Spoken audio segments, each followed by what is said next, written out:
किस मुसलमान के आपसे डर है? हिंदुस्तान का कोई मुसलमान आपसे डरता नहीं है। ना मैं डरता हूं, जहाँ इस देश के नागरिक डरते हैं, ना कोई मुसलमान डरता है। डरते हैं तो हम संविधान से डरते हैं। आपका मकसद क्या है? आपका मकसद तो हमें मालूम है, 2014 से हमें मालूम है आपका मकसद क्या रहा है। कभी घर वापसी, कभी लव जिहाद, कभी ट्रिपल तलाक, कभी CAB, कभी NRC, फिर दोबारा NRC, फिर 370।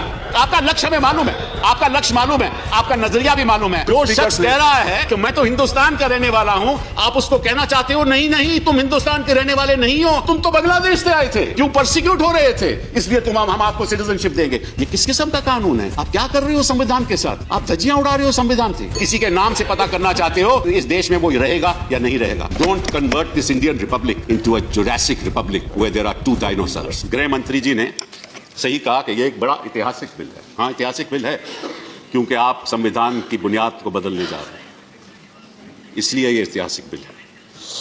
आप हमारे इतिहास को बदलने जा रहे हैं, इसीलिए ऐतिहासिक बिल है। और आपने ये भी कहा कि करोड़ों लोग एक नए सवेरे को कल देखेंगे। मैं आपसे ये भी इल्तिजा करना चाहता हूं कि लाखों लोग की रात खत्म नहीं होगी, ये काली रात खत्म नहीं होगी।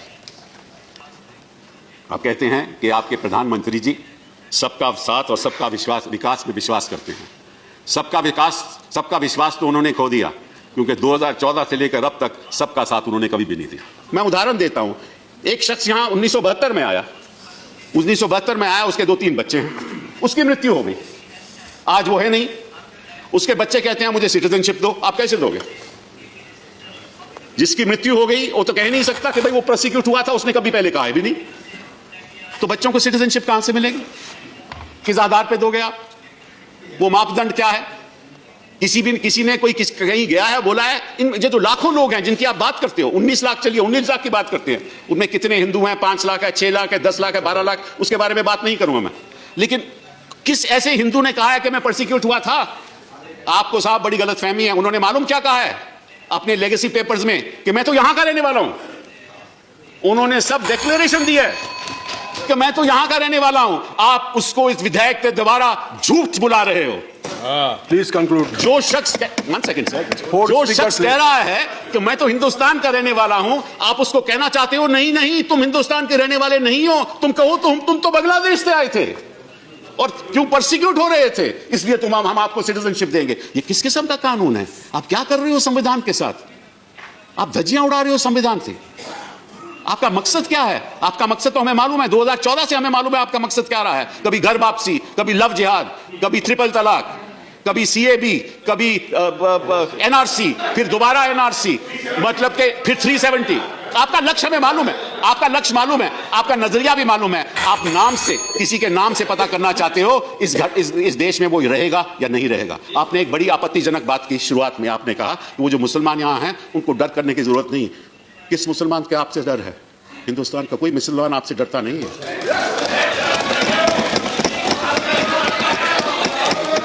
ना मैं डरता हूं, जहां इस देश के नागरिक डरते हैं, ना कोई मुसलमान डरता है। डरते हैं तो हम संविधान से डरते हैं, जिसकी आप धज्जियां उड़ा रहे हैं।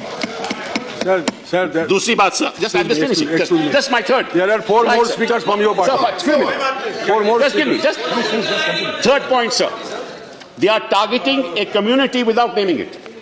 In this bill, they are targeting a community without naming it. It violates the basic structure of the Constitution. It is divisive and exclusive. It will destabilize our polity, and 18 to 20 million people will not trust us. It weakens the foundation of our culture, of our beliefs, of our ethos. It has consequences that you can't even imagine. And this is part of your political strategy. The last thing I want to say, sir, is this, that this is legally tenable and legally reprehensible, morally reprehensible. Those who have no idea of India cannot protect the idea of India. Don't convert this Indian republic into a Jurassic republic where there are 2 dinosaurs. You said rise above politics. I request you, Home Minister, you rise above politics. Because this is nothing but politics. You are destroying the future of this country. Sir, I have the following things to say and following objections about this bill. First, this bill gives legal color to the two-nation theory, which I have already stated. 2, religion cannot be a factor in the acquisition of citizenship that has been rejected by the Constitution of India. So there are 3 concepts that you must understand, which is the basis of citizenship. Number 1, born in the territory of India. Number 2, my parents were born in the territory of India, descent. And number 3, that I am ordinarily resident in the territory of India. There is no fourth concept on the basis of which citizenship can be granted. So I might tell you something very interesting. I belong to a family which used to live in Lahore. I came to India and I was born here in 1948, but my brothers, my sister, my parents, my grandparents were all born in Pakistan. We were all refugees. When we came to India, we were not citizens of India. Why? Well, because we were not born in the Republic of India. Therefore, we were not citizens of India. But there was a provision in the Constitution which said that if you are born in an India of 1935, undivided India, then you shall be a citizen of India. But that was not the only thing. I had to become a resident of India. I had to come to India 6 months prior to July 1948. And if I came to India 6 months prior to that, I would have been a citizen of India. So residence, ordinary resident, bona fide residence is an essential element for being a citizen. For those who came after the 19th of July 1948, they had to file an application before an appropriate authority. And in that application, before they filed it, they should have been resident in India for the last 6 months. They too could not get citizenship. So that's the basis and the foundation of citizenship.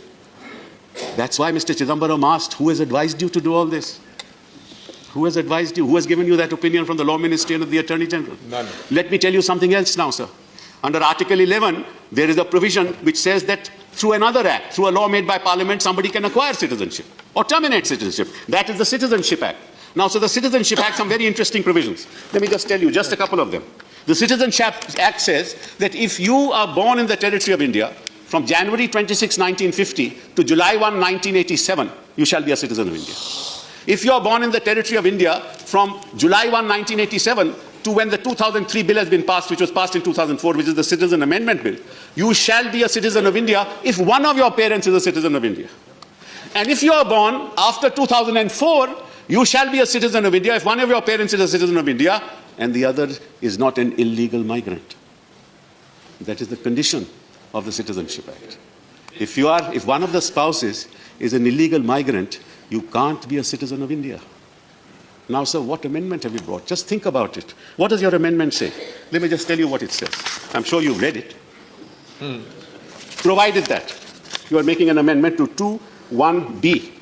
You say, provided that any person belonging to Hindu, Sikh, Buddhist, Jain, Parsi or Christian community from Afghanistan, Bangladesh or Pakistan, who entered into India on or before 31st day of December 2014, and who has been exempted by the central government by or under Clause C of subsection 2 of Section 3 of the Passport Entry into India Act 1920, or from the application of the provisions of the Foreigners Act 1946, or any rule or order made thereunder, shall be treated as an illegal migrant, shall not be treated as an illegal migrant for the purposes of this Act. Now, please tell me, the Foreigners Act deals with people who are declared to be foreigners. The Passport Entry into Act deals with people who have entered into India without a valid document. And now in your objects and reasons you have said that these are all people who have been persecuted. Where is the provision for persecution in the Act? There is no provision for persecution. There is no provision for persecution. If a man came from Bangladesh or from Pakistan into India in 1972 and he has been an illegal migrant after 1972 till date, how will you say that he has been persecuted? Unless he says that he was persecuted.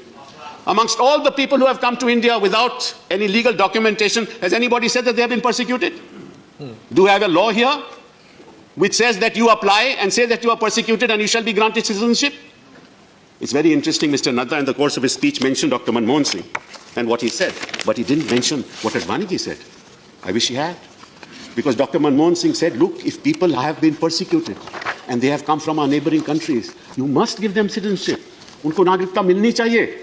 और अडवाणी जी ने क्या कहा? तो मैं आपको जवाब देता हूं. उन्होंने कहा, there are various kinds of allegations made that you are making discrimination between this and that, which we do not propose to do. We always say that a person who has to flee because of religious persecution is a refugee, bona fide refugee, and he cannot be regarded on par with the illegal immigrant who may have come here for any reason, even for economic reasons. If he is an illegal immigrant, he is an illegal immigrant.